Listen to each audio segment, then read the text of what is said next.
মৰমৰ ছাত্ৰ-ছাত্ৰীসকল আজি তোমালোকক নতুন এটা বস্তু শিকাই দিছোঁ মই তোমালোকে চাই যোৱা ত্ৰিকোণমিতি তোমালোকৰ এই কোণৰ মানখিনি কেনেধৰণে উলিয়াবা মই পটককৈ এটা সৰু ভিডিঅ' বনাই তোমালোকক জনাই দিছোঁ প্ৰথমতে এইভাগে লিখি ল'বা তাৰপিছত কি হ'ব আকৌ লিখিবা এইভাগে 0 লিখিবা এইটো 1 লিখিবা এইটো 2 লিখিবা এইটো 3 লিখিবা এইটো 4 লিখিবা এতিয়া কি কৰিবা ইয়াক সবকে ৰুট অভাৰ কৰি দিবা ৰুট অভাৰ কৰি দিবা ৰুট অভাৰ কৰি দিবা ৰুট অভাৰ কৰিবা ৰুট অভাৰ কৰি পিনি যিটো পোৱা তোমালোকে সেইটো লিখি ল'বা এঠাইত 0 1 ৰুট 2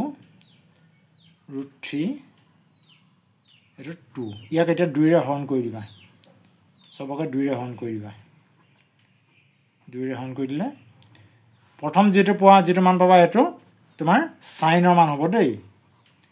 সাইন a কোণৰ সাপেক্ষে এইটো 0 হ'ব এইটো হাফ হ'ব এইটো 1/√2 হ'ব এইটো কিমান হ'ব এইটো এভাগে থাকিব √3/2 এইটো 1 কছত কি হ'ব কছত এইটো ইয়ালৈ আহিব ইয়াৰ মানটো এভাগে সব লুটি খাই যাব এইটো 1 এইটো ইয়ালৈ আহিব √3/2 এইটো এভাগে থাকিব এইটো হাফ হ'ব ইয়াত এইটো 0 হ'ব তোমালোকে এইদৰে পৰীক্ষাত তোমালোকে চাই ল'বা আৰু এইটো ডিভাইড কৰি দিবা ইয়াৰ ডিভাইড কৰি দিলে কি হৈছে সাইনক কছে ডিভাইড কৰি দিলে যিটো হ'ব ইয়াৰ মানটো সেইটোৱে হ'ব এইটো 0 হ'ব এইটো 2 কটা হৈ যাব 1/√3 হ'ব এইটো তলটো কটা যাব এইটো 1 যাব আৰু এইটো তলটো কটা হৈ যাব এইটো √3 হ'ব আৰু এইটো কি হ'ব তোমাৰ ইনফিনিট হ'ব ইনফিনিট হ'ব দেই এইটো ইনফিনিট হ'ব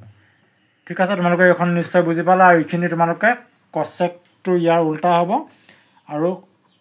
চেকটো এই কচৰ উল্টা হ'ব টেনৰ উল্টাটো কট হ'ব তোমালোকে সেই চাৰ্টখন পৰীক্ষাত